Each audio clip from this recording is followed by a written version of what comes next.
ஆண்டவரும் இரட்சகருமாகிய இயேசு கிறிஸ்துவின் இனிய நாமத்தில் யாவருக்கும் அன்பின் வாழ்த்துக்களை தெரிவித்துக் கொள்கிறேன். அருமையான தேவ பிள்ளைகளே, புதிய நாள் புதிய நம்பிக்கை தின தியானத்தின் மூலமாய் இந்த நாளில் கூட உங்களை சந்திப்பில் நான் மிகுந்த மகிழ்ச்சி அடைகிறேன். அல்லேலூயா. இன்றைக்கு கூட கர்த்தர் நமக்கு கொடுக்கிற வார்த்தை என்ன?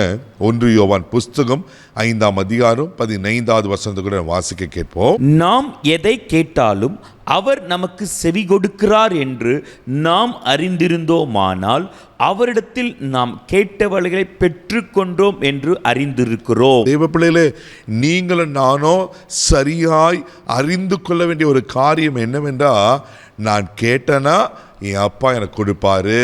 ஹல்லேலூயா. ஆமென்.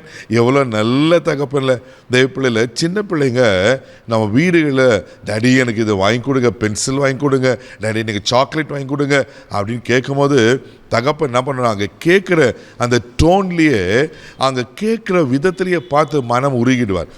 ஆமென். நான் நிறைய பிள்ளைங்களுக்கு அப்படி மனம் இறங்கி இருக்கிறேன். அவங்க சொல்கிறத பார்த்து கேட்கும்போது என்ன பண்ண, அவங்களுக்கு வாங்கி கொடுக்கணும் அப்படின்னு ஒரு ஆசை வந்துடும். பாருங்க, பிள்ளைங்க கேட்டாங்க, சில நேரத்தில் மறந்து போயிடுவோம். ஆனால் வீட்டு வரல உடனே வண்டியை பைக் அப்படியே திருப்பி போயிட்டு என்ன பண்ணால், பிள்ளை கேட்டுச்சு ஏமாந்துடக்கூடாது. ஒரு உலக பிரகாரமான தகப்பனே தான் பிள்ளை எதையாகிலும் கேட்டுச்சுன்னா வாங்கி கொடுக்கணும்னு அறிந்திருக்கும் போது பரம தகப்பனிடத்தில் கேட்டால் கொடுக்காது இருப்பாரா?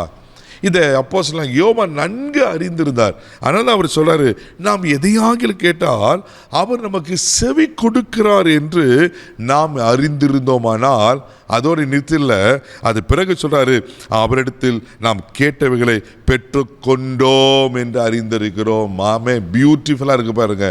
பெற்றுக்கொள்வேன் இல்லை, பெற்றுக்கொண்டோம் என்று அறிந்திருக்கிறோம். பெற்றுக்கொண்டோம் என்று தெய்வ பிள்ளைகளை, இதுதாங்க விசுவாசம். இதுதான் ஆண்டவர் மேலே இருக்கிற நாம் வைக்கிற ஒரு நம்பிக்கை. நாம் எதை கேட்டாலும் ஆண்டவர் கொடுப்பதற்கு உண்மையில் அவராக இருக்கிறார். நிச்சயமாக சொல்கிறேன் தேவ பிள்ளையில, அவர் நமக்கு கொடுக்காம வேற யாருக்கு கொடுக்க போற சொல்லுங்க பார்க்கலாம். உங்களுக்கு செய்யாமல் வேற யாருக்கு செய்ய போறாரு? ஒருவேளை இது ஆண்டவரால் முடியுமா அப்படி யோசிக்காதீங்க. தேவனால் கூடாத காரியம் ஒன்றும் இல்லை. அவரால் எல்லாம் முடியும். உங்களுக்கு கடன் பிரச்சனையை மாற்ற முடியும், உங்களுக்கு பிள்ளையை கொடுக்க முடியும், உங்களுக்கு வேலையை கொடுக்க முடியும், உங்களுக்கு ஐஸ்வர்யத்தை கொடுக்க முடியும், உங்கள் பெயரை உயர்த்த முடியும், வீசா கொடுக்க முடியும், எல்லாமே அவரால் கொடுக்க முடியும். அவரால் முடியாத உலகத்தில் எதிர்க்கு சொல்லுங்க பார்க்கலாம். ஒன்றுமே கிடையாது. அல்லேலூயா.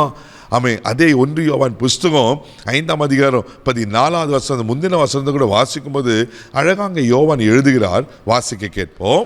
நாம் எதையாகிலும் அவருடைய சித்தத்தின்படி கேட்டால் அவர் நமக்கு செவி கொடுக்கிறார் என்பதே அவரை பற்றி நாம் கொண்டிருக்கிற தைரியம். பாருங்க, இங்க அழகா சொல்லப்பட்டு, நாம் எதையாகிலும் அவருடைய சித்தத்தின்படி கேட்டால்.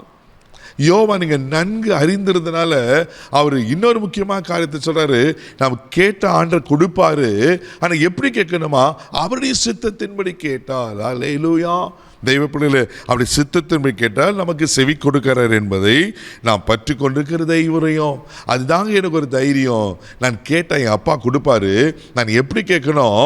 அப்படி சித்தத்தின்படி கேட்கணும். அவர் நாமத்தில் அவர் சித்தத்தின்படி கேட்டால் நிச்சயமாக கொடுப்பார். இதை விசுவாசிக்கிறீங்களா?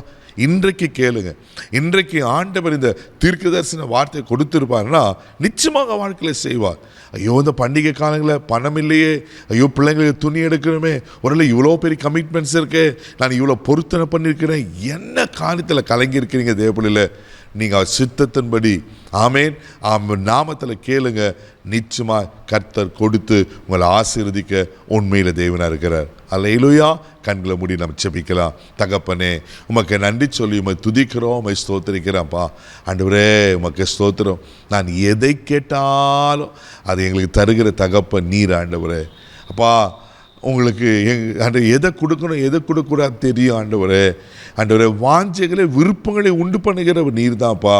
பிள்ளைங்க எதுக்காகலாம் ஜெபித்து சோர்ந்து போய் இந்த வருஷத்தின் முடிவுக்குள்ளே வந்துட்டோம், இந்த வருஷத்தின் முடிவில்லாத ஏதாவது ஒரு நன்மை கிடைக்காதா அப்படி கலங்கியிருப்பாங்கன்னா, ஆண்டவரே நீங்கள் அற்புதங்களை செய்கிற தகப்பன். அவங்க ஆண்டவரே ஆசீர்வதிங்கப்பா. அவங்க கேட்கிறது, அவங்க விரும்புகிறத நீங்கள் அருளும்படியாக நான் ஜெபிக்கிறேன். இன்னைக்கு நீங்கள் செய்யுங்கப்பா. எதுவாக இருந்தாலும் திருமணமாக இருக்கலாம், வேலையாக இருக்கலாம், ஆண்டவரே சுகமாக இருக்கலாம். எது இருந்தாலும் நீங்கள் கட்டளை இட்டுட்டீங்க, அது காய் ஸ்தோத்திரம். இன்னைக்கு அற்புதத்தை செய்கிற காய் ஸ்தோத்திரம். நீங்கள் பொறுப்பெடுத்துக்கொள்ளும். இந்த நாள் முழுதும் கரம் எடுத்து நடத்தும். இயேசுவின் மூலம் ஜெபம் கேளும் பிதாவே, ஆமென். அவர்களுக்கு கொடுத்துட்டாரு. தைரியமாக போங்க. God bless you.